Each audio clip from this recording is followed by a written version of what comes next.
아빠, 이거 먹어. 아빠가 제일 좋아하던 거잖아. 폭우가 쏟아지는 무덤가 흙탕물 속에 쪼그려 앉은 아이가 퉁퉁 불어터진 초코파이를 내밀며 말했습니다. 그 옆에 있던 여자아이는 겁에 질려 울먹였죠. 오빠, 우리 빨리 가자. 엄마가 알면 또 다리미로 지진다고 했단 말이야. 그 순간 뒤에서 지켜보던 한 남자의 심장이 덜컥 내려앉았습니다. 죽은 아들의 무덤에서 죽은 아들과 똑같은 얼굴을 한 아이들이 학대를 당하고 있었으니까요. 우린 쓰레기통에서 주워온 가짜라서 할아버지가 알면 버려진대. 하지만 그 엄마라는 여자는 몰랐습니다. 그날 무덤가에서 떨어진 낡은 수첩 하나가 자신의 인생을 지옥으로 떨어뜨릴 기폭제가 될 줄은. 피보다 진한 끌림으로 시작된 한 할아버지의 처절한 복수극. 오늘의 사연 시작합니다. 별빛 달빛 사연입니다. 구독해 주시면 채널 운용하는데 도움이 됩니다. 하늘이 뚫린 것처럼 장대비가 쏟아붓는 날이었습니다. 검은색 세단 한 대가 빗물을 튀기며 메모리얼 파크 입구로 들어섰습니다. 우산을 받쳐든 수행원들이 차 문을 열자 한진우가 무거운 몸을 일으켜 밖으로 나왔습니다.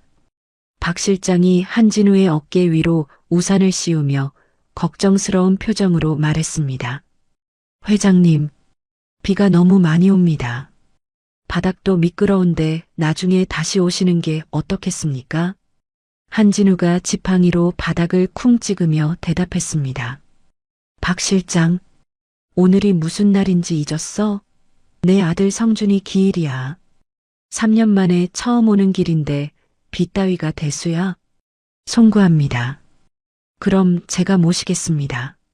됐어. 다들 차에 가 있어. 혼자 있고 싶으니까. 하지만 회장님, 한진우가 눈을 부릅뜨고 수행원들을 노려보았습니다. 내 말이 말 같지 않아? 썩 물러가. 수행원들이 당황하며 뒷걸음질 쳤습니다. 한진우는 검은 우산을 꽉 쥐고 홀로 언덕길을 오르기 시작했습니다. 잘 깎인 잔디와 비싼 대리석으로 꾸며진 묘역이었지만 한진우의 눈에는 그저 차가운 돌덩이로 보일 뿐이었습니다. 아들과 연을 끊고 살았던 지난날이 빗줄기처럼 가슴을 때렸습니다. 한진우가 거친 숨을 몰아쉬며 성준의 묘역 근처에 다다랐을 때였습니다. 빗소리 사이로 희미하게 아이들의 말소리가 들려왔습니다. 누구냐? 한진우가 걸음을 멈추고 귀를 기울였습니다. 경비원들이 외부인 출입을 막았을 텐데 이상한 일이었습니다. 한진우는 발소리를 죽이고 묘비 뒤쪽으로 천천히 다가갔습니다. 그곳에는 믿기 힘든 광경이 펼쳐져 있었습니다. 7살이나 되었을까 싶은 조그만 남자아이와 여자아이가 비닐우비를 입고 쪼그려 앉아 있었습니다. 아이들의 우비는 어디서 긁혔는지 다 찢어져 있었고 흙투성이었습니다. 남자아이가 품속에서 무언가를 꺼내 빗물에 젖은 묘비 앞에 내려놓았습니다. 퉁퉁 불어 터진 초코파이 하나였습니다. 아빠, 이거 먹어. 아빠가 제일 좋아하던 거잖아. 한진우의 심장이 덜컥 내려앉았습니다. 방금 아이가 묘비를 보고 아빠라고 불렀습니다. 한진우는 자신의 귀를 의심하며 마른 침을 삼켰습니다.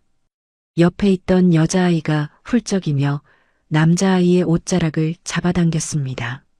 오빠, 우리 빨리 가자. 엄마가 알면 또 다리미로 지진다고 했단 말이야. 쉿, 다온아. 괜찮아. 아빠한테 인사만 하고 갈 거야. 그치만 무섭단 말이야. 엄마가 그랬잖아. 우린 쓰레기통에서 주워온 가짜라서 밥값도 못하는 애들이라고. 한진우가 숨을 들이켰습니다. 여자아이의 입에서 나온 말은 충격적이었습니다.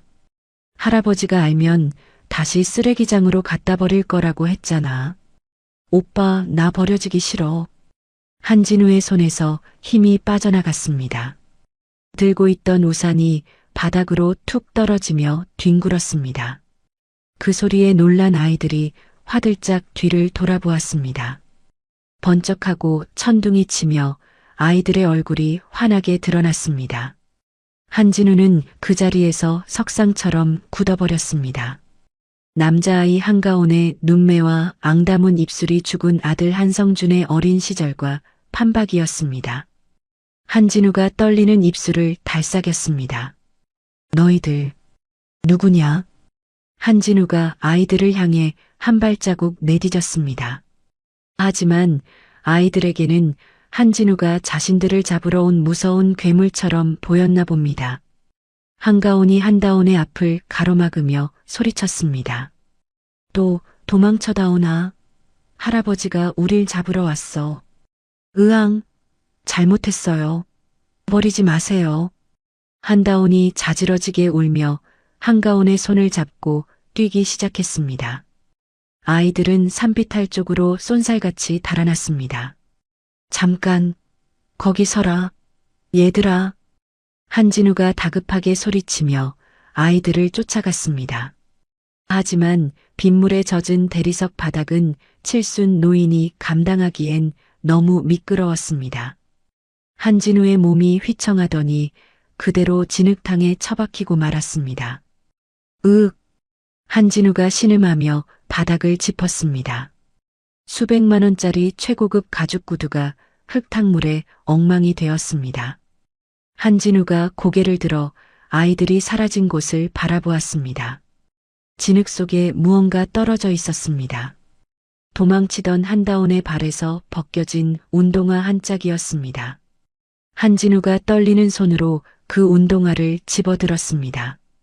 밑창이 다 떨어져 너덜거리는 운동화 사이로 붉게 어나이의 발가락 자국이 보였습니다. 자신의 번쩍이는 구두와 아이의 찢어진 운동화. 그 참혹한 대비에 한진우는 숨조차 쉴 수 없었습니다. 성준아, 이게 대체 무슨 일이냐? 한진우의 눈에서 빗물인지 눈물인지 모를 뜨거운 것이 흘러내렸습니다. 그때 묘비 앞에 아이들이 떨어뜨리고 간 물건이 눈에 들어왔습니다. 테이프로 칭칭 감은 낡은 수첩이었습니다. 한진우는 기어가듯 다가가 수첩을 집어들었습니다. 수첩 사이에서 비닐 코팅이 된 사진 한 장이 툭 떨어졌습니다. 한진우가 흙 묻은 손으로 사진을 닦아냈습니다.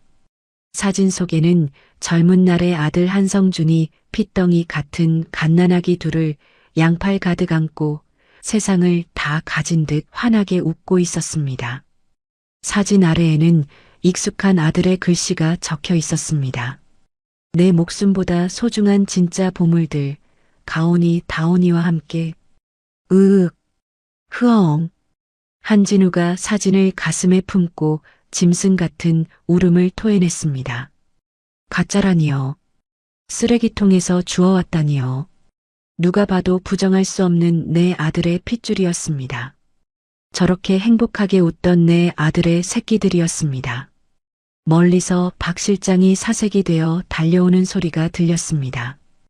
회장님, 회장님, 괜찮으십니까? 박 실장이 흙투성이가 된 한진우를 부축해 일으켰습니다. 경호원들이 달려와 우산을 씌우고 수건을 건넸지만 한진우는 그들의 손을 거칠게 뿌리쳤습니다. 한진우가 붉게 충혈된 눈으로 박 실장을 노려보았습니다.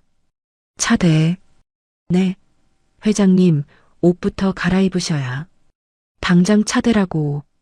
한진우의 호통에 박 실장이 급히 무전기에 대고 소리쳤습니다. 차 안으로 돌아온 한진우는 젖은 손을 닦지도 않은 채 수첩을 펼쳤습니다. 그곳에는 한성준이 아이들을 키우며 쓴 육아일기와 아이들이 아빠를 그리워하며 쓴 편지가 빼곡했습니다. 아빠, 엄마가 우린 가짜래요. 그래서 할아버지도 우릴 싫어한대요. 아빠, 배가 고파요.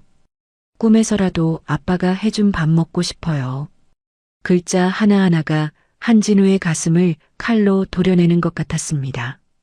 며느리 서윤이, 남편이 죽고 나서 임신도 못 해보고 혼자 됐다며 가련한 척 눈물을 흘리던 그 여자의 얼굴이 떠올랐습니다. 그 모든 것이 새빨간 거짓말이었습니다. 한진우의 슬픔은 순식간에 끓어오르는 분노로 바뀌었습니다. 한진우가 앞좌석의 박 실장을 향해 낮게 으르렁거렸습니다. 박 실장, 네, 회장님. 당장 찾아. CCTV, 블랙박스, 쥐구멍까지 다 뒤져서라도 그 아이들 내 눈앞에 데려와. 박 실장이 백미러로 한진우의 눈을 마주했습니다. 그것은 기업 총수의 눈이 아니었습니다. 새끼를 잃어버렸다가 냄새를 맡은 맹수의 눈이었습니다. 알겠습니다. 즉시 가용 인력을 전부 풀겠습니다. 그리고 서윤이 그 여자 뒷조사 다시 시작해. 네, 며느님 말씀이십니까? 한진우가 사진이 구겨질세라 조심스럽게 안주머니에 넣으며 창밖의 빗줄기를 노려보았습니다. 감히 내 아들의 핏줄을 쓰레기 취급해? 천륜을 속이고 내 눈을 가려? 한진우의 주먹이 부들부들 떨렸습니다. 내 손주들 눈에서 눈물 나게 한 데가 피눈물로 갚게 해줄 테니까 샅샅이 뒤져서 보고해. 숨쉬는 횟수까지 전부 다. 검은 세단이 빗길을 뚫고 맹렬한 기세로 질주하기 시작했습니다. 죽은 아들의 무덤에서 한진우라는 할아버지의 처절한 복수국이 막을 올리고 있었습니다. 한성그룹 본사 회장실의 공기는 무겁게 가라앉아 있었습니다. 한진우는 젖은 옷을 갈아입지도 않은 채 창밖을 내려다보고 있었습니다. 박 실장이 조심스럽게 다가와 두툼한 서류 봉투 하나를 책상 위에 올려놓았습니다. 회장님, 지시하신 서윤희 씨의 최근 행적입니다. 한진우가 거칠게 봉투를 집어들어 내용을 쏟아냈습니다. 사진 수십 장이 와르르 쏟아져 나왔습니다. 백화점 VIP 룸에서 명품 가방을 고르는 모습, 불법 도박장에서 칩을 산더미처럼 쌓아두고 웃는 모습들이 적나라하게 찍혀 있었습니다. 남편 잃고 식음을 전폐하고 산다더니 사진 속 여자는 세상 누구보다 화려하고 즐거워 보였습니다. 한진우가 사진 한 장을 구겨버리며 차갑게 웃었습니다. 아주 살판이 났구만. 내 아들 목숨값으로 호의호식하고 있었어. 그때 비서실 인터폰이 울렸습니다. 회장님, 서윤이 며느님 오셨습니다. 들어오라고 해. 한진우가 책상 위의 사진들을 서랍 속에 쓸어넣고는 호흡을 가다듬었습니다. 잠시 후 문이 열리고 서윤이가 들어왔습니다. 방금 전 사진 속의 화려한 모습은 온데간데 없었습니다. 그녀는 색이 바랜 검은색 원피스에 화장기 없는 수척한 얼굴을 하고 있었습니다. 서윤이가 고개를 푹 숙이며 들어와 힘없는 목소리로 말했습니다. 아버님, 부르셨어요? 몸도 편찮으신데 쉬시지 않고. 서윤이가 가련한 척 눈시울을 붉히며 다가왔습니다. 한진우는 속에서 치미는 역겨움을 누르며 짐짓 태어난 척 물었습니다. 그래, 혼자 지내기 적적하지 않으냐? 성준이 녀석이 자식이라도 하나 남기고 갔으면 좋았을 텐데 말이다. 순간 서윤이의 눈동자가 미세하게 흔들리는 것을 한진우는 놓치지 않았습니다. 하지만 그녀는 이내 슬픈 표정을 지으며 손수건으로 눈가를 찍어내는 신용을 했습니다. 그러게 말이에요.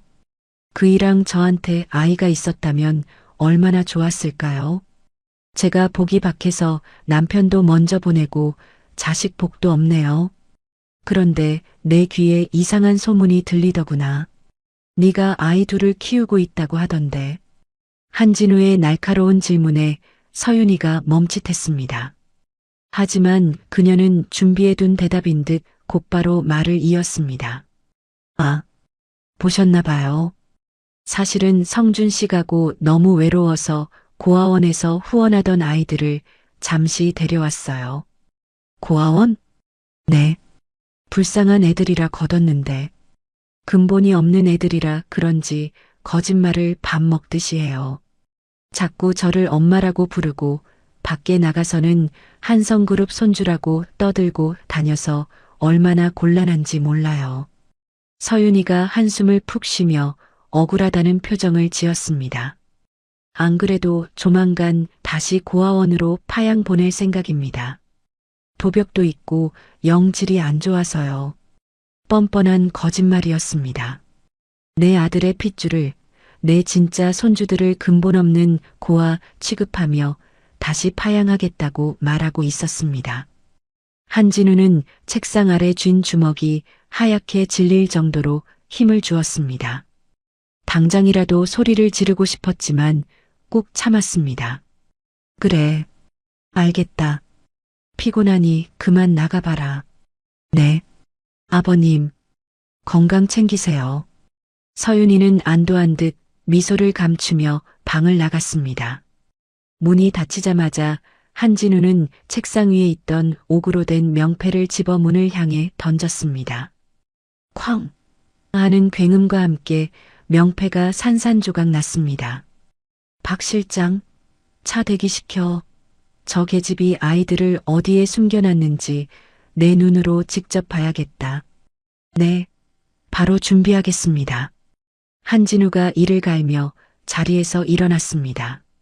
저녁이 되자 서울 변두리의 재개발 예정지에는 어둠이 짙게 깔렸습니다. 가로등도 제대로 켜지지 않은 으슥한 골목길 끝 다 허물어져가는 붉은 벽돌 빌라가 나타났습니다. 한진우는 수행원들을 골목 입구에 대기시키고 모자를 깊게 눌러 쓴 채 박 실장과 함께 그 집 창가로 다가갔습니다. 반지하 방 창문 틈으로 희미한 불빛이 새어나오고 있었습니다. 곰팡이 냄새가 코를 찌르는 창문 너머로 방 안의 풍경이 적나라하게 보였습니다. 방 안에는 가구 하나 없이 쓰레기만 널려 있었습니다. 엄마, 배고파요. 낮에 무덤가에서 봤던 그 꼬질꼬질한 모습 그대로인 한다온이 배를 움켜쥐고 있었습니다. 방바닥에는 먹다 남은 컵라면 용기만 뒹굴고 있었습니다. 한가온이 동생의 등을 토닥이며 말했습니다. 조금만 참아다오나. 엄마 오시면 밥 달라고 하자. 그때 현관문이 벌컥 열리며 서윤이가 들어왔습니다. 회장실에서의 조신했던 모습은 온데간데 없었습니다. 진한 화장에 명품 옷을 휘감은 그녀는 손에 든 쇼핑백들을 바닥에 신경질적으로 던졌습니다. 아우, 짜증나. 그 늙은이가 눈치를 챈 것 같단 말이야. 서윤이는 담배를 입에 물며 아이들을 매섭게 노려보았습니다. 니들 오늘 무덤 가서 무슨 짓 했어? 응? 내가 죽은 듯이 집에 처박혀 있으라고 했지. 자, 잘못했어요, 엄마. 아빠가 너무 보고 싶어서. 한가온이 한다온이를 등 뒤로 숨기며 바들바들 떨었습니다. 서윤이가 신고 있던 하이힐을 벗어던지며 아이에게 다가갔습니다. 그리고는 손가락으로 가온이의 이마를 툭툭 밀쳤습니다. 야, 김가온. 내가 몇 번을 말해? 너희 아빠 없다고.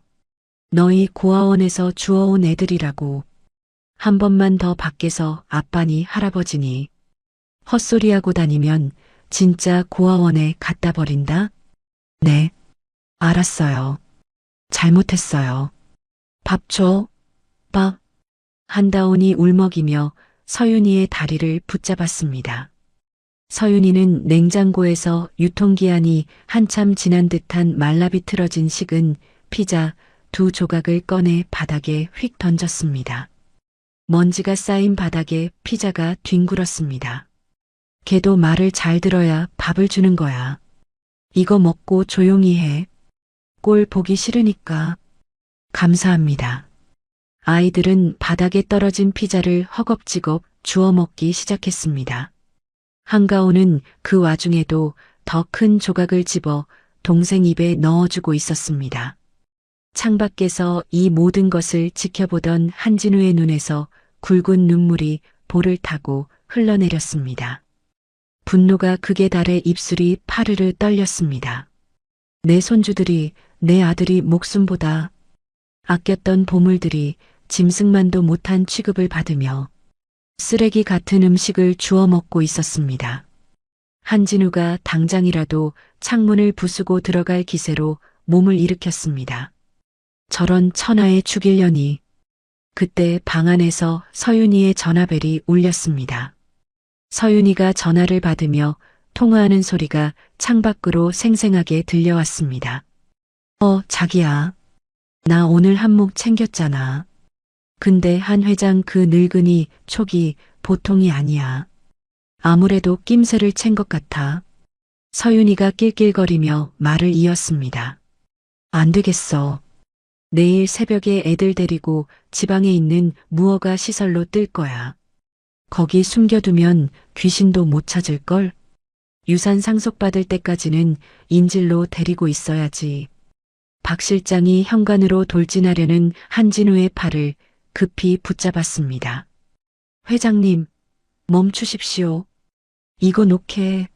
내 새끼들이 저런 꼴을 당하고 있는데 보고만 있으란 말인가. 박 실장이 다급하게 속삭였습니다. 지금 들어가시면 저 여자가 아이들을 데리고 도주할 수도 있습니다. 방금 들으셨잖습니까? 내일 새벽에 움직인다고 했습니다. 지금 놓치면 영영 못 찾을 수도 있습니다. 그럼 어쩌란 말이야. 확실한 증거와 경찰 병력을 동원해서 내일 새벽에 덮쳐야 합니다. 법적으로 꼼짝 못하게 만들어야 아이들을 안전하게 데려올 수 있습니다. 제발 조금만 참으십시오. 한진우는 끓어오르는 울분을 삼키며 거친 시멘트 벽을 짚었습니다. 벽을 긁어내리는 그의 손톱 사이로 피가 배어나왔습니다. 방 안에서는 서윤이가 TV 소리를 크게 키우고 아이들에게 소리쳤습니다. 시끄러워. 조용히 안 해? 밥 처먹었으면 구석에 가서 잠이나 자. 아이들은 구석에 웅크리고 앉아 서로를 꼭 껴안았습니다. 한진우의 눈빛이 차갑게 가라앉았습니다. 그것은 더 이상 감정에 휘둘리는 노인의 눈이 아니었습니다. 기업 사냥꾼들을 도륙내던 냉혹한 승부사의 눈빛이 돌아왔습니다. 그래. 오늘 밤만 즐거워해라. 그 웃음이 비명으로 바뀌는 데는 하루도 걸리지 않을 테니까. 한진우가 어둠 속으로 몸을 돌렸습니다. 반지하의 희미한 불빛이 그의 등 뒤로 길게 그림자를 드리웠습니다. 폭풍 전야의 밤이 깊어가고 있었습니다. 다음 날 아침 8시 한성그룹 본사 로비는 출근하는 직원들로 분주했습니다. 그 사이로 허름한 옷차림의 한 남자가 안내 데스크 앞에서 보안 요원들과 실랑이를 벌이고 있었습니다. 죽은 한성준의 대학 동기이자 유전자 연구원인 강민수 박사였습니다. 제발 회장님을 한 번만 뵙게 해주세요. 성준이가. 아니, 한 전무님이 남기신 물건이 있다고요. 약속 없이는 절대 안 됩니다. 자꾸 이러시면 경찰 부릅니다. 나가세요.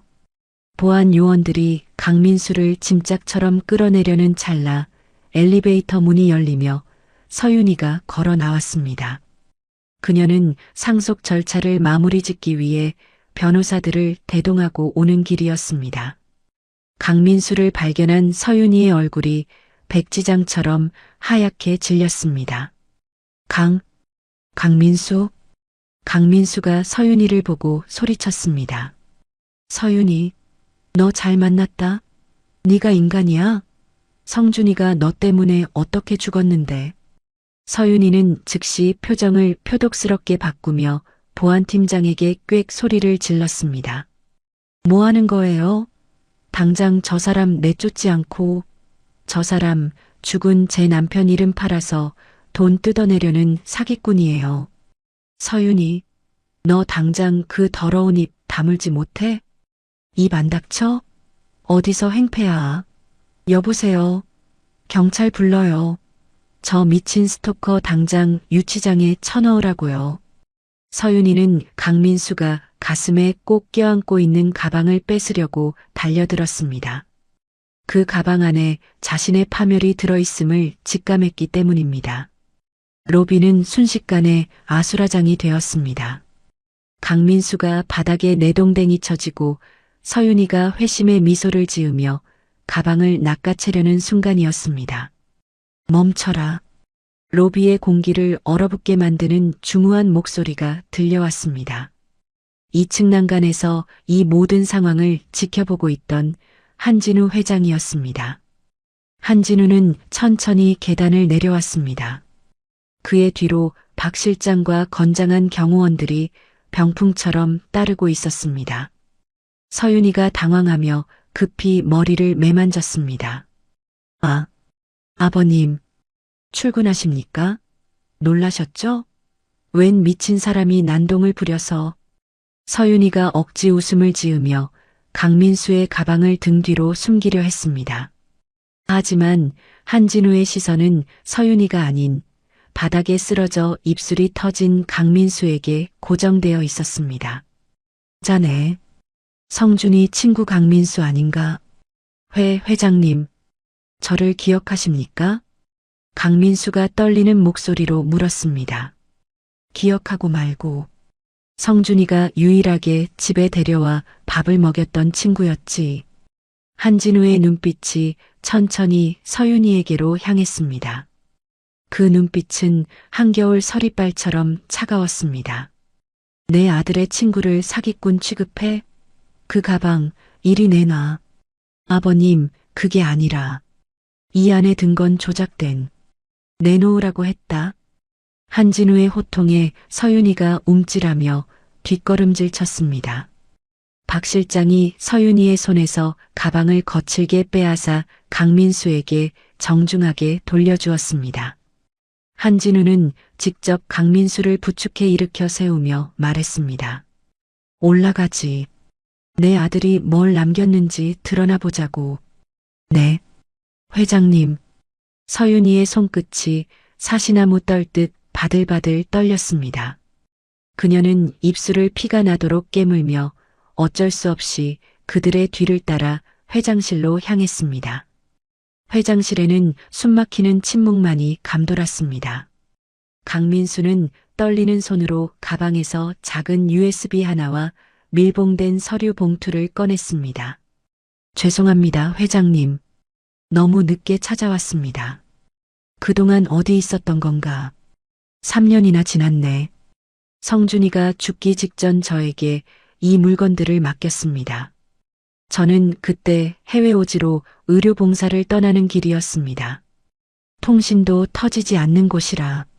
귀국하고 나서야 성준이의 부고와 아이들 소식을 들었습니다. 면목 없습니다. 강민수가 고개를 떨구었습니다. 한진우가 박 실장에게 눈짓하자 박 실장이 USB를 컴퓨터에 연결했습니다. 대형 모니터에 노이즈가 스치더니 이내 헬쑥한 얼굴의 한성준이 화면에 나타났습니다. 죽은 아들의 생생한 목소리가 스피커를 통해 흘러나오자 한진우의 어깨가 크게 들썩였습니다. 아버지, 이 영상을 보실 때쯤이면 저는 이미 세상에 없겠네요. 불효자를 용서하세요. 영상 속 한성준은 두려움에 떨며 주위를 살피고 있었습니다.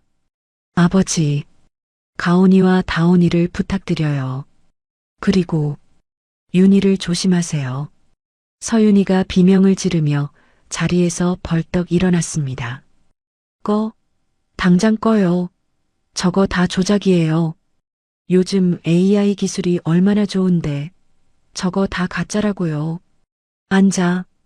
박 실장이 서윤이의 어깨를 억세게 눌러 자리에 앉혔습니다. 영상은 계속되었습니다. 저는 윤희가 도박빚 때문에 아이들을 담보로 사채업자들을 만나는 걸 알게 됐습니다.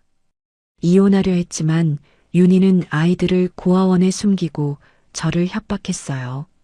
제 아이들이 제 핏줄이 인질이 되어버렸습니다. 윤희는 제가 죽으면 유산을 독차지하기 위해 아이들을 입양아로 둔갑시킬 계획을 세우고 있습니다. 친자가 있으면 상속분이 줄어들고 제가 남긴 신탁 자금을 마음대로 쓸 수 없으니까요. 영상 속 한성준이 화면을 향해 서류 한 장을 들어 보였습니다. 그래서 제가 미리 준비했습니다. 친자 확인서와 아이들의 유전자 정보가 담긴 데이터입니다. 그리고 제 전 재산을 아이들에게 상속한다는 공증 유언장입니다. 아버지, 제발 우리 아이들을 그 여자의 마수에서 구해주세요. 사랑합니다, 아버지. 영상이 툭 끊겼습니다. 강민수가 서류 봉투를 열어 한 장의 문서를 한진우 앞에 내려놓았습니다. 친자 확인 결과 한성준 마이너스 한가온, 한다온 99.999% 일치. 그것은 서윤이가 아이들을 쓰레기통에서 주워온 가짜라고 세뇌시켰던 그 거짓말을 산산이 부수고 아이들이 한진우의 진짜 핏줄임을 증명하는 완벽한 방패였습니다. 이건 말도 안 돼. 그 멍청한 게 이런 걸 준비했을 리가 없어. 서윤이가 넋이 나간 듯 중얼거렸습니다. 그녀의 끝없는 탐욕이 스스로 무덤을 판 꼴이었습니다. 한진우는 천천히 자리에서 일어났습니다. 그의 손에 들린 친자 확인서가 구겨졌습니다. 분노를 넘어선 서늘한 사리가 회장실을 가득 메웠습니다. 박 실장, 네, 회장님. 들어오라고 해. 한진우의 말이 떨어지기가 무섭게 회장실 문이 열리고 제복을 입은 경찰관들과 수사관들이 들이닥쳤습니다. 경찰청장이 직접 들어와 서윤이 앞에 섰습니다. 서윤희 씨, 당신을 아동복지법 위반에 따른 아동학대, 특정경제범죄 가중처벌 등에 관한 법률 위반 사문서 위조기 가리고 경찰청장이 잠시 뜸을 들이더니 단호하게 말했습니다. 한성준 씨에 대한 살인 교사 혐의로 긴급 체포합니다. 뭐라고요? 살인 교사라니. 난 몰라요. 이거 놓으란 말이야. 수갑이 서윤이의 손목에 철컥 채워졌습니다. 서윤이가 발악하며 한진우에게 매달리려 했습니다. 아버님, 오해예요. 제가 설명할게요. 아버님, 이거 다 모함이에요. 한진우가 서윤이에게 다가가 나지막이 그러나 벼락같이 호통쳤습니다. 네가 감히 내 아들을 죽음으로 몰고 가고 내 손주들을 짐승 취급해? 네가 그토록 돈 단 한 푼도 주지 못하고 감옥에서 썩게 만들어주마. 당장 이 여자 끌어내. 안 돼. 내 돈, 내 유산.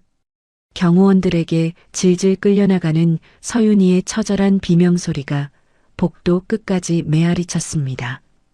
한진우는 다시 모니터 속 멈춰있는 아들의 얼굴을 어루만졌습니다.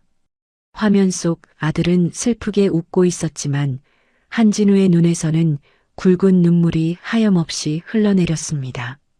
걱정 마라 성준아. 이제 아비가 지킨다.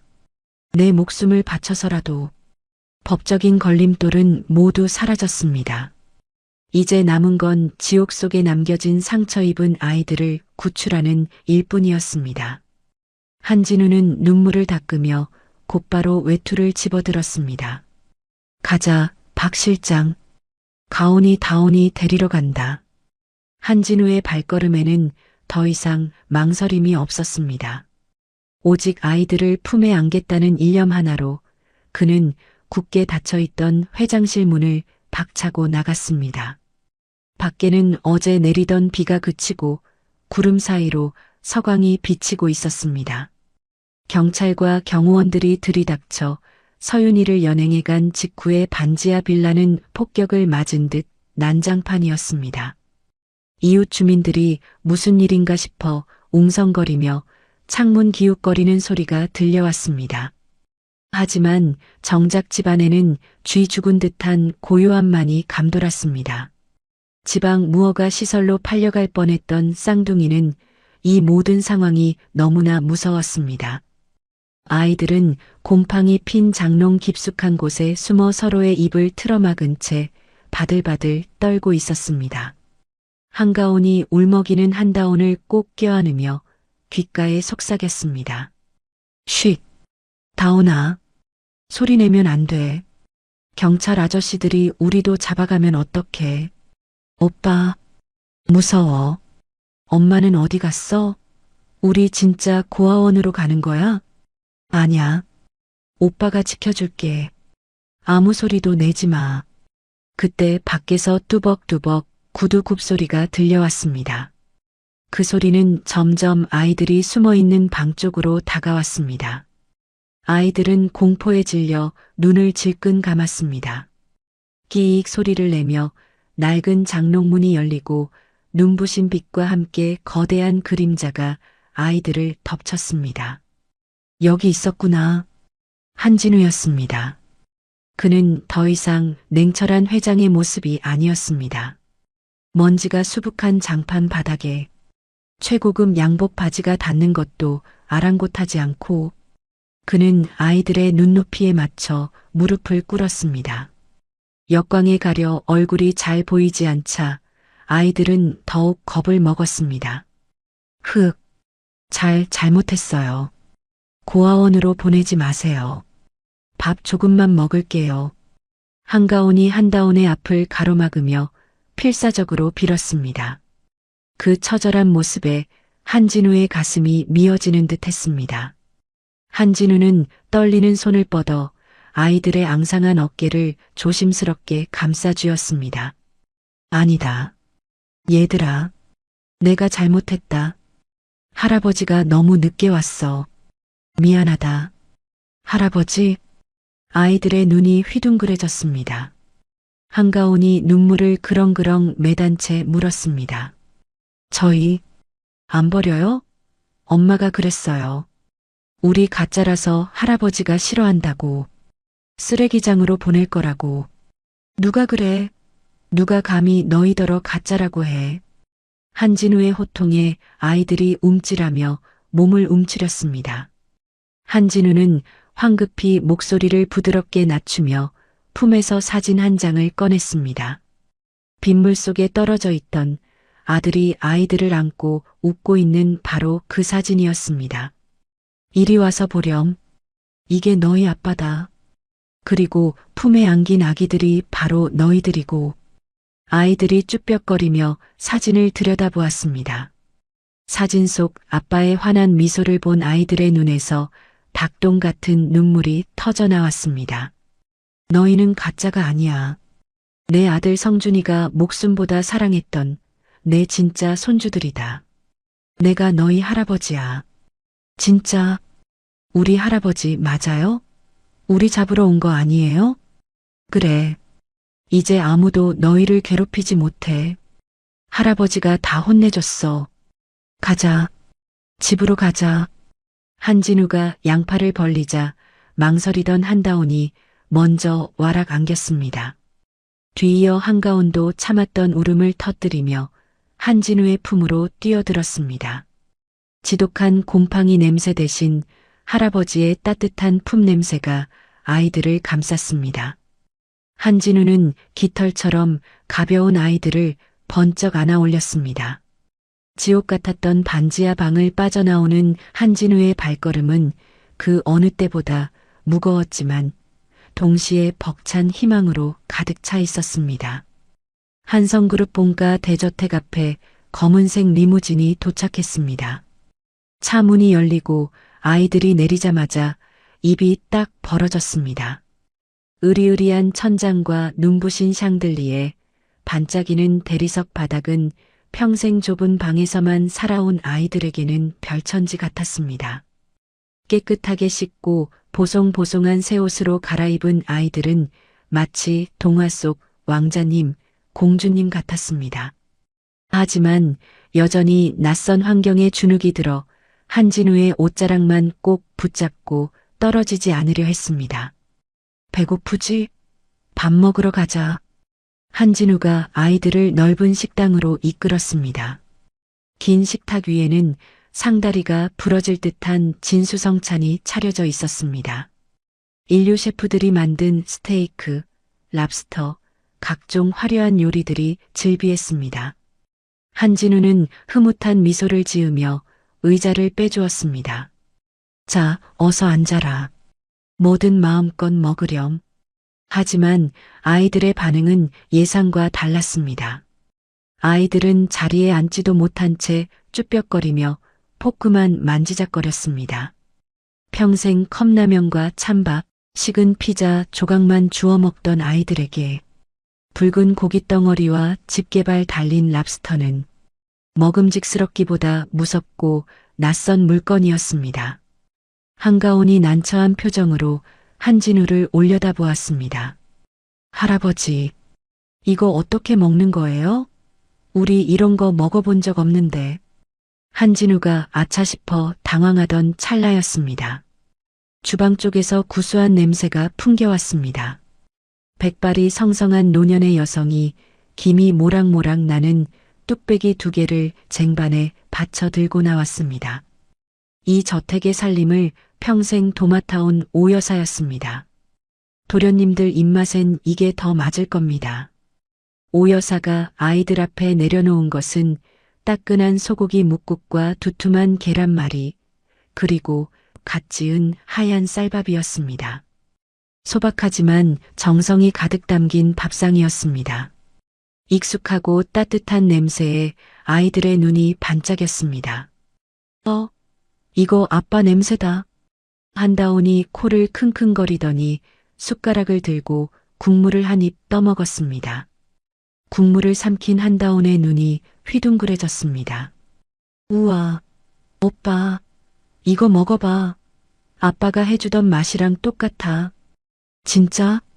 한가온도 서둘러 국을 떠먹었습니다. 짭조름하고 시원한 무맛, 고소한 소고기 맛. 아빠가 살아있을 때 좁은 부엌에서 끓여주던 바로 그 맛이었습니다. 맛있다. 진짜 맛있다.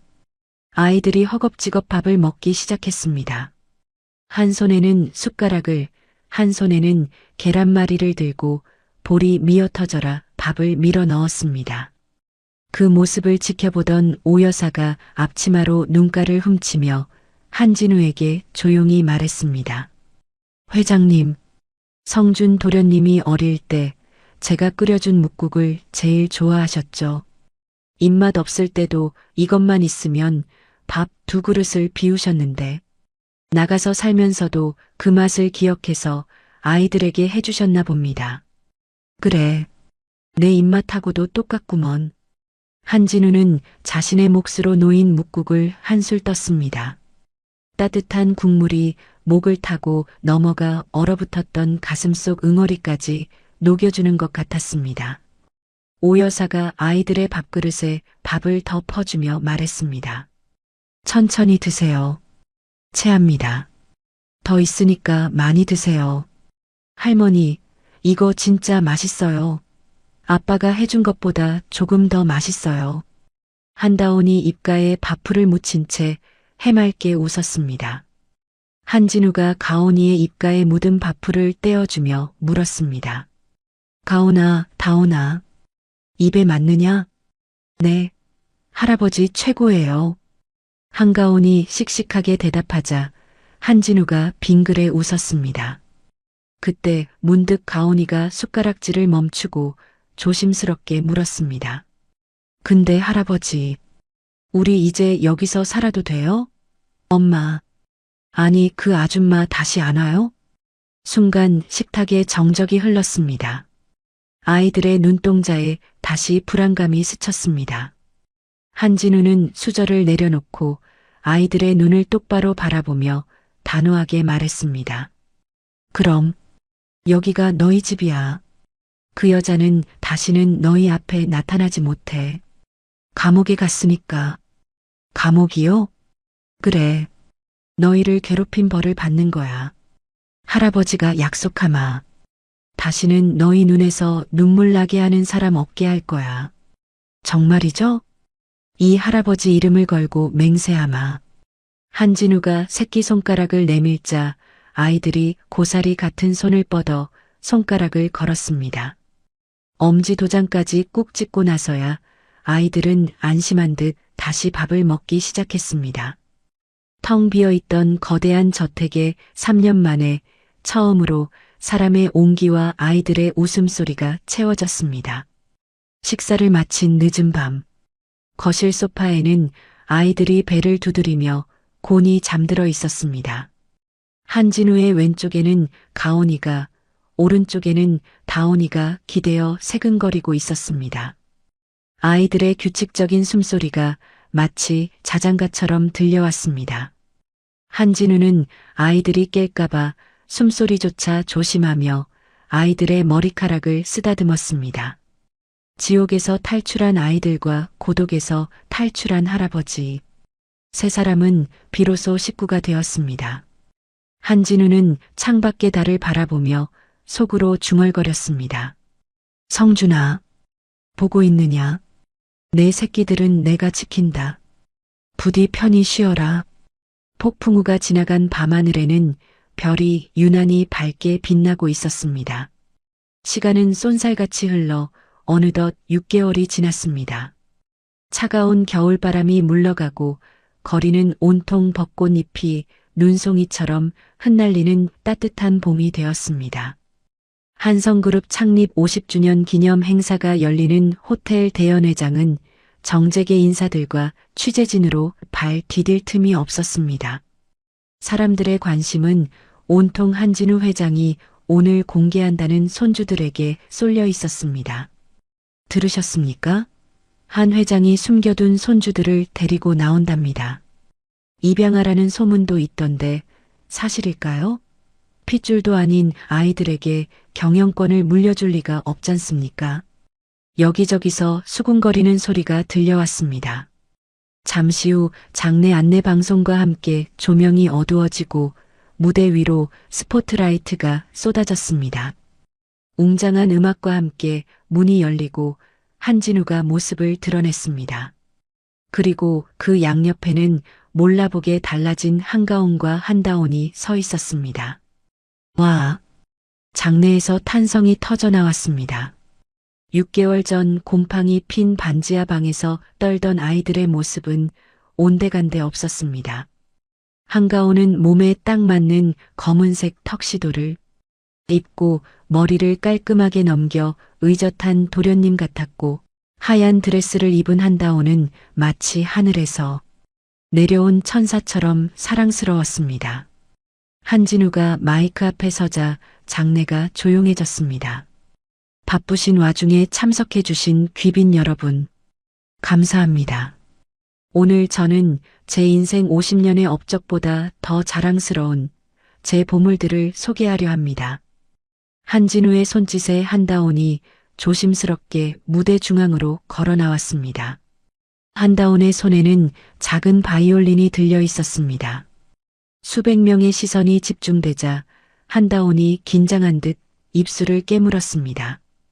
그때 무대 옆에서 지켜보던 한가온이 주먹을 쥐고 작게 파이팅을 외쳐주었습니다.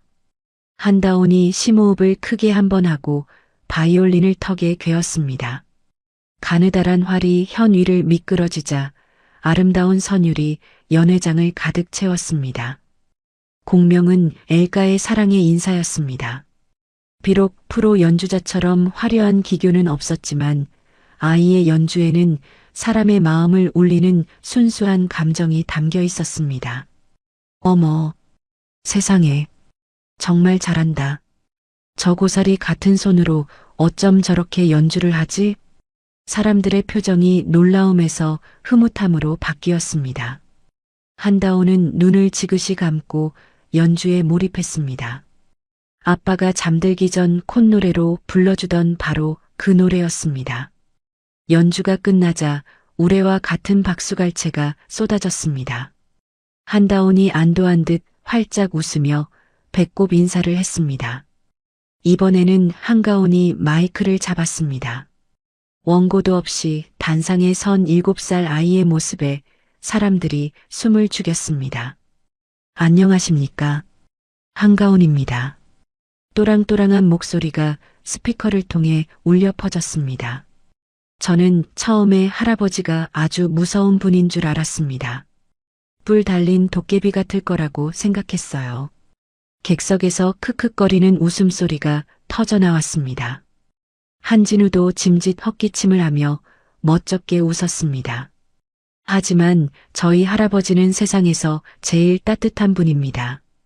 아빠가 하늘나라로 가고 나서 매일 울기만 했는데 할아버지가 우리에게 웃는 법을 다시 알려주셨습니다. 한가온이 잠시 말을 멈추고 한진우를 바라보았습니다. 아빠가 늘 말씀하셨습니다. 진짜 힘은 사람을 귀하게 여기는 마음에서 나온다고요. 할아버지와 함께 그 마음을 배우며 부끄럽지 않은 사람이 되겠습니다. 감사합니다. 완벽했습니다. 화려한 미사여구는 없었지만 아이의 진심이 담긴 짧은 연설은 어른들의 가슴을 뭉클하게 만들었습니다. 한진우가 다가와 가온이와 다온이의 어깨를 감싸 안았습니다. 카메라 플래시가 번개처럼 터지기 시작했습니다. 들으셨습니까? 이 아이들은 제 죽은 아들이 세상에 남긴 가장 위대한 유산이자 한성그룹의 미래입니다. 제 전 재산과 경영권은 오직 이 아이들에게만 승계될 것입니다. 이상입니다. 한진우의 단호한 선언에 장내가 술렁거렸습니다. 세상이 가짜라고 손가락질하던 아이들이 가장 높은 곳에서 진짜로 인정받는 순간이었습니다. TV 생중계 화면 하단에는 한성그룹 3세 경영 승계 공식화 완벽한 핏줄 입증이라는 자막이 흘러갔습니다. 행사가 끝난 오후 한진우의 리무진이 다시 그곳으로 향했습니다. 프라이빗 메모리얼 파크였습니다. 하지만 오늘은 폭우가 쏟아지던 그날과는 정반대였습니다. 구름 한 점 없는 파란 하늘에 따스한 봄 햇살이 내리쬐고 있었습니다. 차에서 내린 아이들은 아빠의 묘를 향해 나비처럼 달려갔습니다. 아빠, 아빠, 우리 왔어. 가온이와 다온이가 묘비 앞에 섰습니다. 6개월 전 퉁퉁 불어터진 초코파이가 놓여있던 자리에는 아이들이 오늘 받은 예쁜 꽃다발과 자랑스러운 손주 상 트로피가 놓였습니다. 한다온이 묘비의 얼굴을 비비며 제잘거렸습니다. 아빠, 나 오늘 바이올린 진짜 잘했어. 사람들이 다 박수 쳐줬다. 아빠가 가르쳐준 노래 했어. 들었지? 아빠, 나도 연설 하나도 안 틀렸어. 할아버지가 나보고 최고래. 아빠, 우리 이제 배도 안 고프고 무섭지도 않아. 할아버지가 우리 지켜준대. 아이들은 마치 살아있는 아빠에게 말하듯 신나게 떠들었습니다. 그 모습을 한 발치 뒤에서 지켜보던 한진우의 눈가는 촉촉하게 젖어 있었습니다. 슬픔의 눈물이 아닌 벅찬 감동의 눈물이었습니다. 한진우는 천천히 묘비로 다가가 아이들 사이에 섰습니다. 그리고 묘비에 새겨진 아들의 사진을 거친 손으로 어루만졌습니다. 사진 속 한성준은 여전히 환하게 웃고 있었습니다. 보고 있느냐, 성준아. 내 새끼들. 이렇게 훌륭하게 컸다. 한진우의 목소리가 미세하게 떨렸습니다. 네가 떠나고 세상이 무너진 줄 알았는데 네가 무너진 내 세상을 다시 일으켜 세웠구나. 고맙다. 정말 고맙다. 할아버지, 왜 울어? 한다온이 고사리 같은 손으로 한진우의 눈물을 닦아주었습니다. 아니다. 좋아서 그런다. 너무 좋아서. 헤헤. 우리도 좋아. 할아버지 사랑해. 한다온과 한가온이 한진우의 허리를 끌어안았습니다. 한진우도 양팔을 벌려 두 아이를 꽉 품에 안았습니다. 한 줄기 부드러운 봄바람이 불어와 세 사람을 감쌌습니다. 마치 죽은 한성준이 하늘에서 내려와 가족들을 안아주는 것 같았습니다. 화창한 햇살 아래 세 식구의 그림자가 하나로 겹쳐졌습니다. 3년간 멈춰있던 시간이 다시 흐르고 완벽한 행복이 그들을 감싸 안았습니다. 이 평화가 영원할 것만 같았습니다. 그때였습니다. 어디선가 휑하니 불길한 바람이 한 차례 불어왔습니다. 묘비 앞에 놓여있던 꽃다발에서 하얀 꽃잎 하나가 힘없이 떨어져 나갔습니다. 바람에 날린 꽃잎은 하늘 높이 날아오르다 바닥으로 곤두박질 쳤습니다. 멀리서 먹구름이 서서히 몰려오고 있었습니다. 웃고 있는 세 사람의 행복한 모습 뒤로 검은 그림자가 소리 없이 다가오고 있었습니다. 계절은 어느덧 봄을 지나 녹음이 우거진 초여름으로 접어들었습니다. 한성그룹 본가 정원에는 따가운 햇살 아래 매미 소리가 시원하게 울려 퍼지고 있었습니다. 한진우는 정원 파라솔 아래 앉아 한가온과 체스를 두고 있었습니다.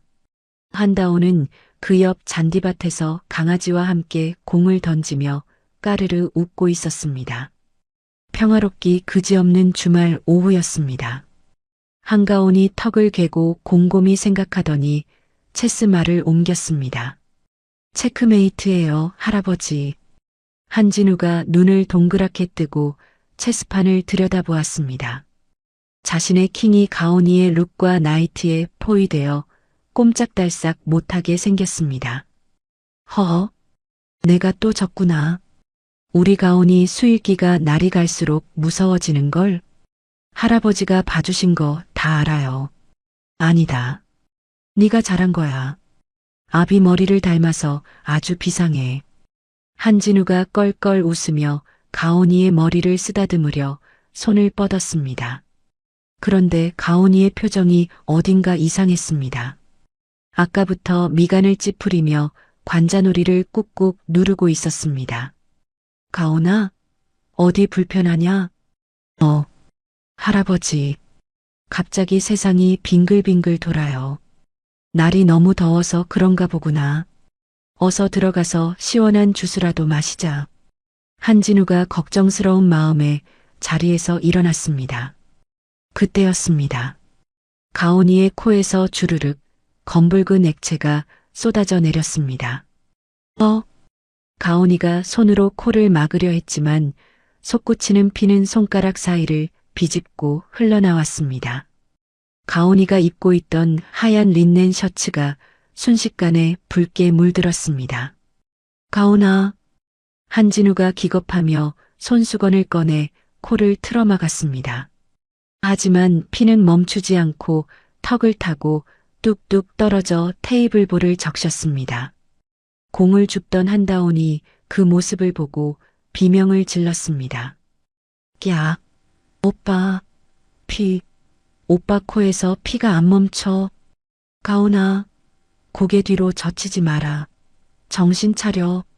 한진우가 가온이의 어깨를 잡고 흔들었습니다. 가온이의 몸이 불덩이처럼 뜨거웠습니다.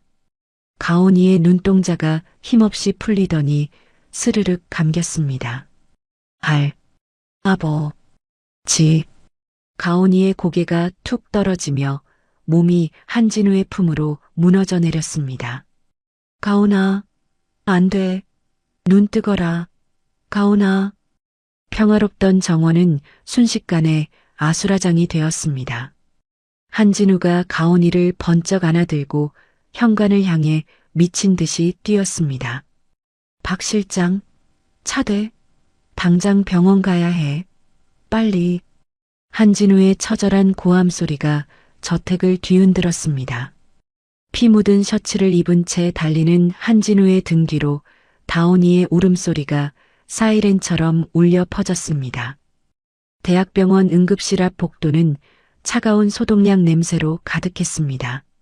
수술실의 붉은 등이 꺼지길 기다리며 한진우는 초조하게 복도를 서성였습니다. 그의 셔츠에는 가온이가 쏟은 피가 검게 말라붙어 있었지만 옷을 갈아입을 생각조차 하지 못했습니다. 의자에 앉은 오 여사가 한다온을 꼭 끌어안고 함께 울고 있었습니다. 드디어 수술실 문이 열리고 주치의가 심각한 표정으로 걸어 나왔습니다. 한진우가 지팡이를 내던지고 의사에게 달려들었습니다. 어떻게 됐소? 내 손주놈 왜 저러는 거요? 단순한 더위 먹은 거 아니오? 주치의가 무거운 한숨을 내쉬며 차트를 내밀었습니다. 회장님, 마음의 준비를 하시고 들으셔야겠습니다. 뜸 들이지 말고 빨리 말해. 급성 골수성 백혈병입니다. 뭐라? 한진우의 다리가 휘청거렸습니다. 박 실장이 급히 뒤에서 부축하지 않았다면 그대로 쓰러질 뻔했습니다. 백혈병? 드라마에서나 나오는 줄 알았던 그 끔찍한 단어가 내 손주에게 닥칠 줄은 상상도 못했습니다. 그것도 진행 속도가 아주 빠른 악성입니다. 이미 수치가 위험 수준을 넘었습니다. 고칠 수는 있는 거요? 돈은 얼마든지 낼 테니 제일 좋은 약, 제일 비싼 치료 다 해보시오. 지금 당장 항암 치료를 시작해야 하지만 가온 군의 경우 항암제만으로는 완치가 어렵습니다. 근본적인 치료를 위해선 조혈모세포, 그러니까 골수 이식이 시급합니다. 골수? 내 거 주면 되잖아. 당장 나부터 검사해. 내 뼈를 깎아서라도 줄 테니까. 한진우가 의사의 가운을 부여잡고 절규했습니다. 하지만 의사는 안타까운 표정으로 고개를 저었습니다. 회장님은 고령이셔서 이식이 불가능합니다. 게다가 직계 가족이라도 부모가 아니면 유전자가 일치할 확률이 희박합니다. 그럼 어쩌란 말이오? 저 어린 것을 그냥 죽게 두란 말이오. 다온 양도 검사해봤지만 불일치 판정이 나왔습니다. 현재로서는 기증자를 찾는 수밖에 없습니다. 찾아. 전국. 아니 전 세계를 다 뒤져서라도 찾아내. 한진우가 바닥에 주저앉아 땅을 쳤습니다. 대한민국 돈을 다 쥐고 있으면 뭐합니까? 눈앞에서 죽어가는 핏줄 하나 살리지 못하는 무능한 노인일 뿐이었습니다. 박 실장이 울먹이며 전화기를 들고 여기저기 연락을 돌리기 시작했습니다. 며칠 뒤 병원 특실, 무균실 유리창 너머로 가온이가 누워 있었습니다. 독한 항암 치료 때문에 그 윤기나던 머리카락이 다 빠져버린 민머리에 산소호흡기를 달고 힘겹게 숨을 몰아쉬고 있었습니다. 한진우는 유리창에 손을 대고 하염없이 눈물을 흘렸습니다. 그때 병실 문이 벌컥 열리고 박 실장이 새파랗게 질린 얼굴로 들어왔습니다. 회장님, 큰일 났습니다. 조용히 해라. 애깬다. 골수 기증자 찾았어? 그게 아닙니다. 지금 뉴스 좀 보셔야겠습니다. 박 실장이 떨리는 손으로 병실 벽에 걸린 TV를 켰습니다. 뉴스 속보 자막이 붉은색으로 번쩍이고 있었습니다. 단독 보도 한성그룹 한진우 회장, 치매 앓고 있나? 입양아 이용해 가짜 손주 쇼 의혹. 이게 무슨 개소리야. 앵커의 멘트와 함께 화면에 모자이크 처리된 한 여자의 인터뷰 영상이 나왔습니다. 음성 변조가 되었지만 한진우는 단번에 알아볼 수 있었습니다. 구치소에 수감 중인 며느리 서윤이었습니다. 그녀가 옥중에서 변호사를 통해 언론 플레이를 시작한 것이었습니다. 다쇼예요. 그 노인네가 아들 잃은 충격으로 치매기가 와서 오락가락해요. 제가 고아원에서 데려온 애들을 죽은 아들 핏줄이라고 착각하고 있다니까요. 유전자 검사요? 돈으로 매수했겠죠. 대한민국 재벌이 못하는 게 어디 있어요? 서윤이는 자신이 살기 위해 한진우의 건강 이상설을 퍼뜨려 그룹 전체를 흔들고 있었습니다. 화면 속 기자가 덧붙였습니다. 현재 한성그룹 주가는 이 소식으로 인해 폭락하고 있으며 주주들의 항의가 빗발치고 있습니다. 일각에서는 아이가 백혈병에 걸렸다는 사실조차 동정표를 얻기 위한 연극이 아니냐는 의혹이 제기되고 있습니다. 저런 천벌을 받으려니. 한진우가 리모컨을 TV를 향해 집어던졌습니다. 와장창 소리와 함께 액정이 깨졌습니다. 박 실장이 고개를 떨구며 보고했습니다. 지금 병원 로비에 기자들과 유튜버들이 진을 치고 있습니다. 가짜 손주 쇼를 중단하라며 시위대까지 몰려왔습니다. 이대로라면 가온 도련님 치료에도 차질이 생깁니다.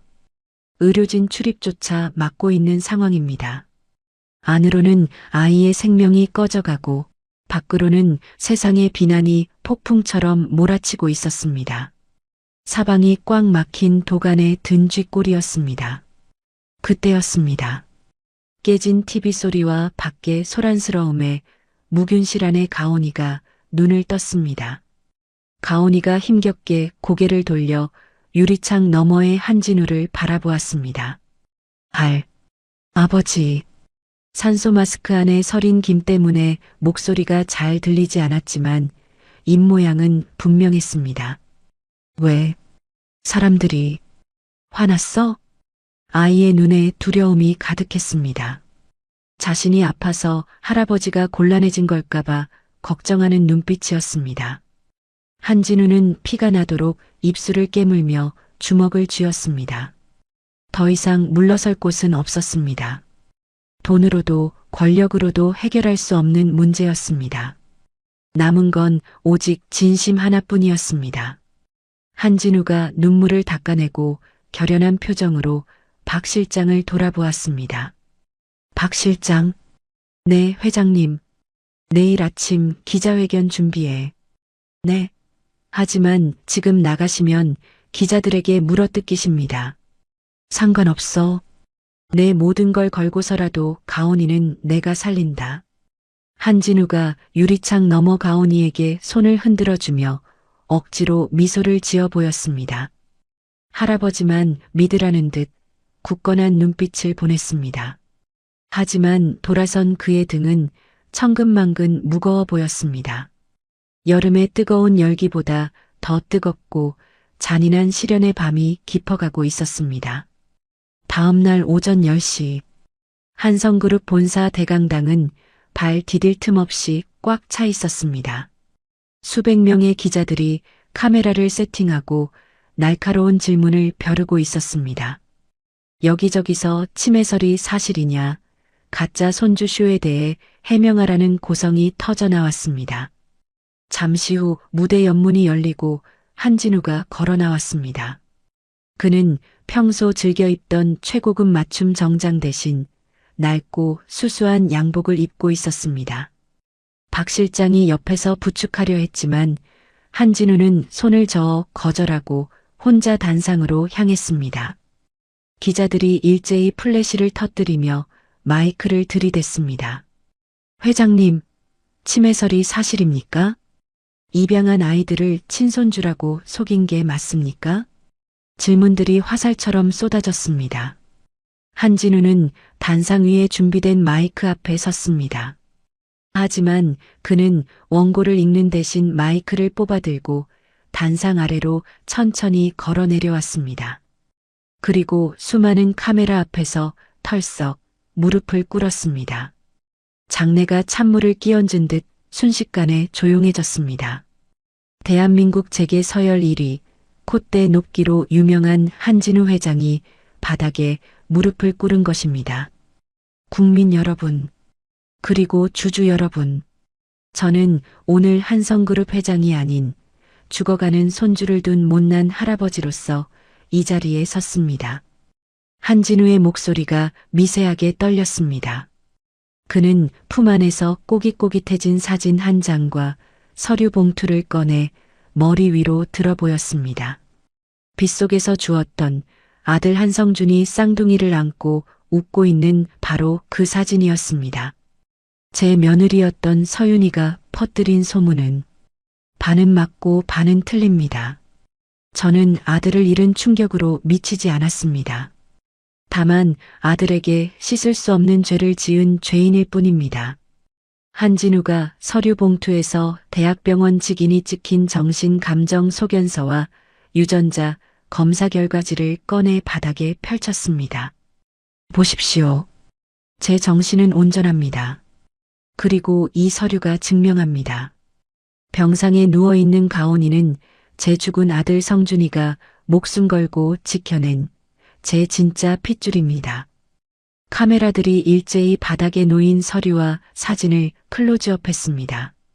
한진우의 눈에서 굵은 눈물이 뚝뚝 떨어져 바닥을 적셨습니다. 제 손주가 죽어가고 있습니다. 급성 백혈병입니다. 제 늙은 골수라도 주고 싶지만 맞지 않는다고 합니다.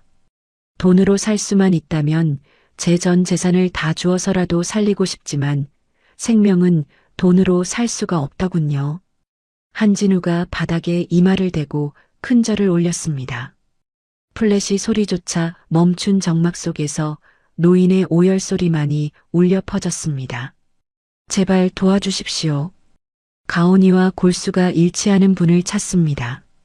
아이를 살려만 주신다면 저는 제 전 재산을 사회에 환원하고 경영 일선에서 물러나겠습니다. 가진 것 전부를 내놓아도 좋습니다. 제발 제 핏줄을 살려만 주십시오. 바닥에 머리를 조아리고 우는 노인의 모습은 탐욕스러운 재벌이 아니었습니다. 그저 새끼를 살리고픈 절박한 가장의 모습이었습니다. 이 장면은 전파를 타고 전국 각지의 TV와 스마트폰으로 생중계되었습니다. 실시간 댓글창의 여론이 폭포수처럼 뒤집히기 시작했습니다. 저건 연기가 아니다. 할아버지가 얼마나 절박하면 저러겠냐. 서윤이가 진짜 악마였네라는 응원의 물결이 일었습니다. 기자회견이 끝나고 며칠 뒤 기적 같은 일이 벌어졌습니다. 한진우의 진심 어린 호소에 감동한 시민들이 골수 기증서약을 하기 위해 병원으로 몰려든 것입니다. 병원 서버가 마비될 정도로 기증 희망자가 폭주했습니다. 그리고 마침내 박 실장이 병실 문을 박차고 들어왔습니다. 회장님, 찾았습니다. 찾았어요. 뭐라고? 정말이냐? 네. 유전자가 100% 일치하는 공여자가 나타났습니다. 지금 병원에 도착했답니다. 한진우는 신발도 제대로 신지 못한 채 맨발로 복도로 뛰어나갔습니다. 복도 끝에서 의료진의 안내를 받으며 걸어오는 한 청년이 보였습니다. 허름한 점퍼에 낡은 운동화를 신은 갓 20살이나 되었을까 싶은 앳된 청년이었습니다. 한진우가 청년의 손을 와락 붙잡았습니다. 자니가 우리 가온이를 살려줄 사람인가? 네. 회장님, 늦게 와서 죄송합니다. 청년이 수줍게 웃으며 고개를 숙였습니다. 한진우는 청년의 손등에 입을 맞출 기세로 감사를 표했습니다. 고맙네. 정말 고마워. 내 재산이라도 떼어주겠네. 원하는 게 있으면 다 말해보게. 하지만 청년은 손사래를 치며 뒷걸음질 쳤습니다. 아닙니다. 저는 돈 받으러 온 게 아닙니다. 은혜를 갚으러 왔을 뿐입니다. 은혜라니? 내가 자네를 아는가? 청년은 주머니에서 낡은 지갑을 꺼내더니 코팅된 명함 한 장을 한진우에게 건넸습니다. 명함에는 빛바랜 글씨로 한성그룹 대리 한성준이라는 이름이 박혀 있었습니다. 한진우의 눈이 휘둥그레졌습니다. 이건 내 아들 명함 아닌가? 맞습니다. 10년 전이었습니다. 청년이 먼 곳을 바라보며 회상에 잠겼습니다. 저는 고아원에서 자랐습니다. 시설을 나와갈 곳 없이 굶주리고 편의점 앞을 서성일 때 컵라면과 삼각김밥을 한가득 사주신 분이 바로 성준 형님이었습니다. 청년의 눈시울이 붉어졌습니다. 그때 형님이 이 명함을 주시면서 그러셨어요. 힘들면 연락해라. 형이 밥은 안 굶게 해줄게라고요. 덕분에 검정고시도 보고 대학까지 갔습니다. 형님 소식을 듣고 절망했는데 뉴스에서 형님의 아들이 아프다는 걸 보고 바로 달려왔습니다. 한진우는 명함을 가슴에 품고 하염없이 눈물을 흘렸습니다. 자신이 매몰차게 내쫓았던 아들이 세상의 가장 낮은 곳에서 뿌려놓은 선한 씨앗이었습니다. 그 작은 씨앗이 10년이라는 세월을 지나 거대한 나무가 되어 아들의 아들을 구하러 온 것입니다. 이것은 우연이 아니었습니다. 죽은 아들이 보내준 마지막 선물이었습니다. 성준아, 네가 살렸구나. 네가 가온이를 살렸어. 한진우가 청년을 으스러져라 끌어안았습니다. 청년도 한진우의 등을 토닥이며 함께 울었습니다. 일주일 후 수술실 앞. 수술 중이라는 붉은 램프가 켜져 있었습니다. 복도 의자에는 한진우와 한다온, 오여사 그리고 청년의 친구들까지 모두 모여 간절히 기도하고 있었습니다. 시간이 얼마나 흘렀을까요?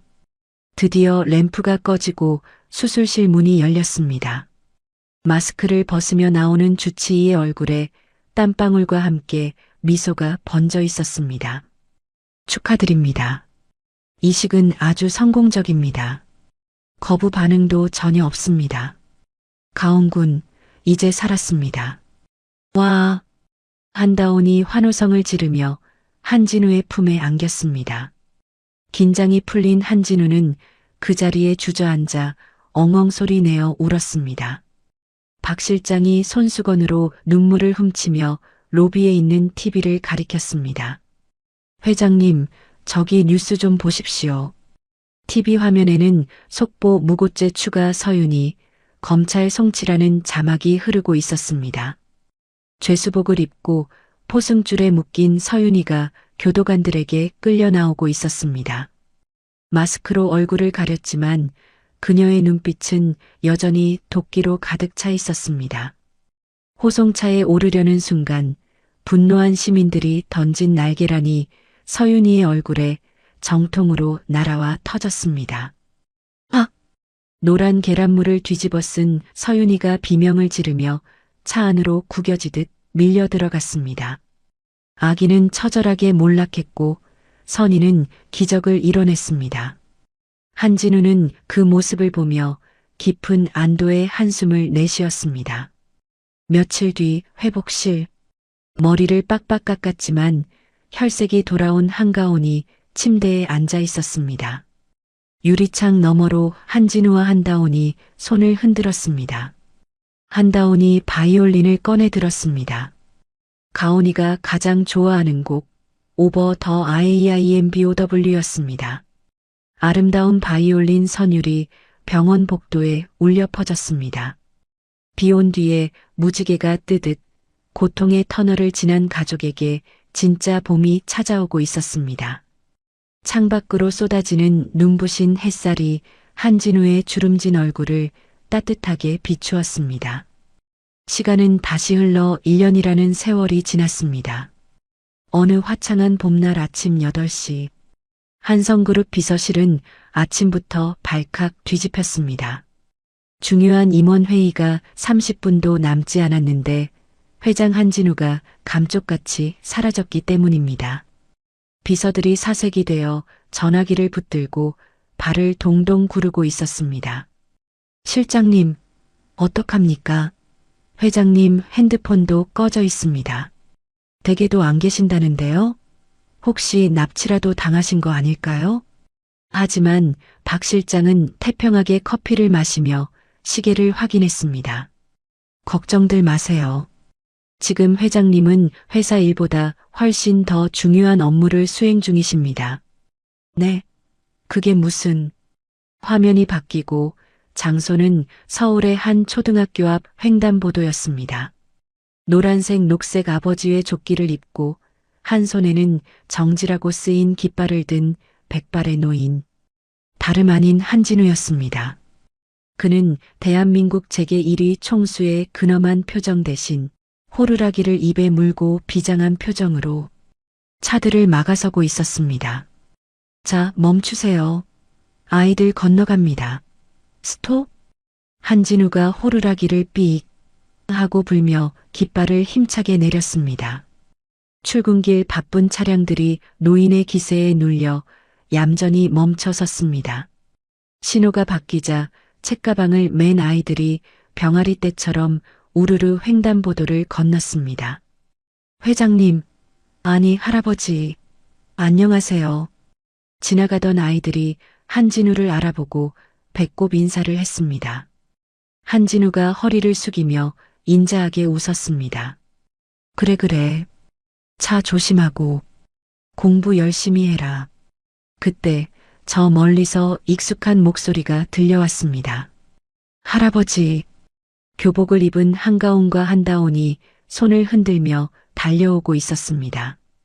1년 전 병색이 완연했던 가온이는 이제 머리숱이 까맣게 자라 있었고 키도 한 뼘이나 더 커서 씩씩해 보였습니다. 다온이는 양갈래머리를 찰랑거리며 한진우의 품으로 뛰어들었습니다. 할아버지, 오늘도 나왔어? 허허, 당연하지. 우리 강아지들 등굣길은 이 하레비가 지켜야지. 한진우가 다온이의 흐트러진 앞머리를 정리해 주었습니다. 가온이가 짐짓 어른스러운 표정으로 말했습니다. 할아버지, 다리 안 아프세요? 박 실장 아저씨가 할아버지 무릎 안 좋다고 걱정하던데. 괜찮다. 너희들 얼굴만 보면 아픈 것도 싹 달아나니까. 헤헤. 참 할아버지, 오늘 학교 끝나고 잊으면 안 돼. 다온이가 한진우의 새끼손가락을 걸며 눈을 반짝였습니다. 떡볶이 사주기로 했잖아. 순대랑 튀김도. 잊을 리가 있나.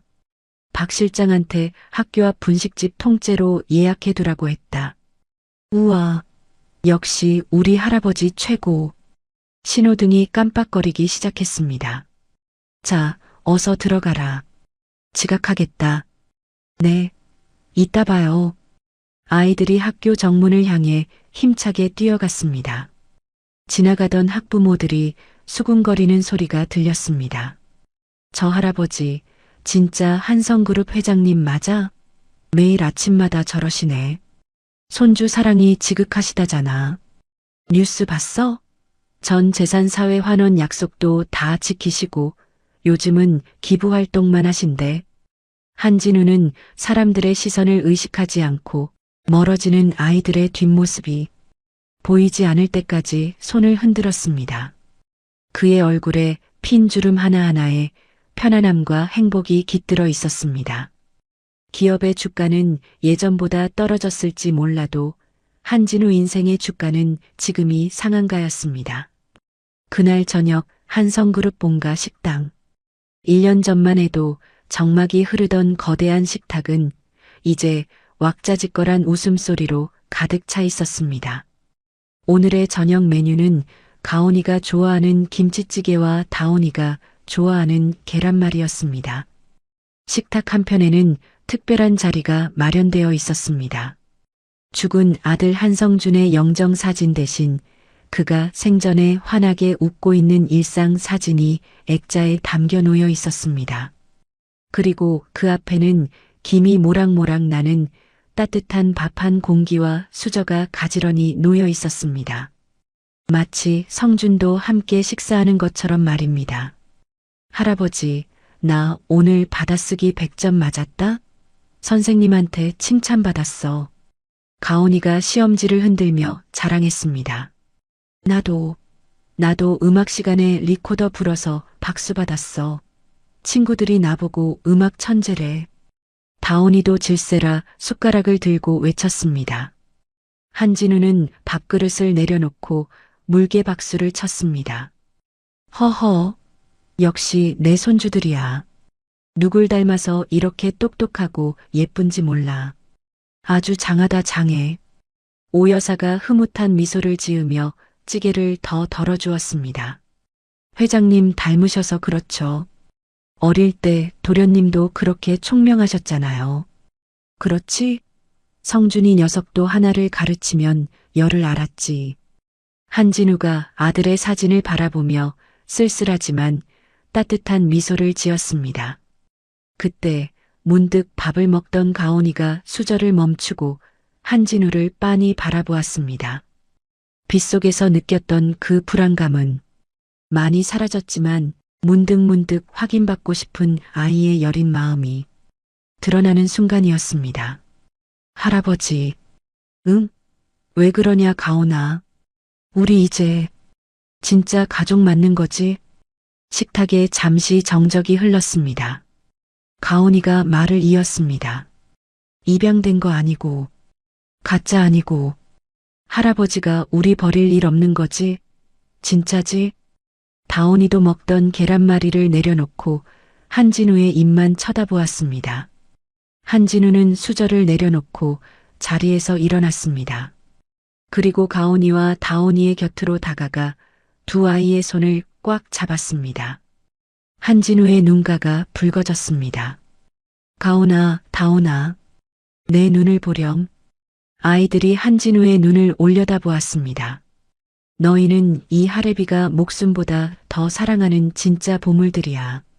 너희 아빠가 나에게 남겨준 세상에서 제일 큰 선물이란다. 한진우가 가온이의 머리를 그리고 다온이의 볼을 쓰다듬었습니다. 피가 섞여서가 아니야. 우리가 서로를 이렇게 아끼고 사랑하니까 진짜 가족인 거야. 알겠지? 응. 가온이의 눈에 고여있던 불안감이 눈 녹듯 사라졌습니다. 헤헤. 나도 할아버지가 세상에서 제일 좋아. 아빠만큼 좋아. 다온이가 의자에서 내려와 한진우의 목을 와락 끌어안았습니다. 가온이도 씩씩하게 웃으며 한진우의 품에 얼굴을 묻었습니다. 한진우는 아이들을 양팔에 가득 안고 식탁 위에 놓인 아들의 사진을 바라보았습니다. 사진 속 한성준이 아버지, 감사합니다라고 말하며 환하게 웃고 있는 것 같았습니다. 그래, 고맙다. 내 곁에 있어줘서 정말 고마워. 한진우의 독백이 나직하게 울렸습니다. 나는 평생 숫자가 늘어나는 것만이 행복이라 믿고 살았다. 하지만 이제야 깨닫는다. 진정한 부는 통장에 찍힌 0의 개수가 아니라 나를 보며 웃어주는 이 아이들의 눈동자 속에 있다는 것을. 카메라가 천천히 뒤로 물러나며 창밖을 비추었습니다. 따뜻한 불빛이 새어나오는 저택의 거실 창문 너머로 서로를 끌어안고 웃고 있는 세 사람의 모습이 그림처럼 담겼습니다. 밤하늘에는 수많은 별들이 보석처럼 반짝이고 있었습니다. 그 별빛 아래에서 아이들의 까르르거리는 웃음소리가 밤 공기에 은은하게 퍼져나갔습니다. 화면이 서서히 어두워지며 엔딩 크레딧과 함께 쌍둥이의 성장 앨범 사진들이 파노라마처럼 스쳐 지나갔습니다. 학교에 입학하는 모습, 놀이공원에서 솜사탕을 든 모습, 그리고 할아버지와 함께 찍은 환한 가족 사진까지. 그렇게 그들의 새로운 봄은 영원히 계속될 것입니다. 돈과 권력이 세상의 전부인 줄 알았던 냉혈한 회장님이 작고 여린 손주들을 만나 비로소 사람의 온기를 깨닫게 되는 과정이 참 긴 여운을 남깁니다. 탐욕에 눈이 멀어 천륜을 저버린 아기는 결국 비참하게 몰락했지만 서로를 지키기 위해 모든 것을 내던진 가족에게는 기적 같은 봄날이 찾아왔네요. 비록 으리으리한 회장실보다 학교 앞 횡단보도가 더 어울리는 할아버지가 되었지만 엔딩 속 한 회장님의 미소는 그 어느 때보다 행복하고 부유해 보였습니다. 진정한 유산은 통장에 찍힌 숫자가 아니라 사랑하는 사람들과 함께 나누는 따뜻한 눈맞춤에 있다는 평범한 진리를 다시 한번 되새겨봅니다. 폭풍우를 견뎌낸 가온이와 다온이 그리고 할아버지가 만들어갈 앞으로의 날들에 영원히 무지개가 뜨기를 진심으로 응원합니다. 여러분의 가정에도 이런 따뜻한 사랑과 기적이 늘 함께 하시길 바랍니다. 이야기를 끝까지 들어주신 분이 계시다면 잘 들었다고 댓글 하나만 남겨주세요. 감사합니다.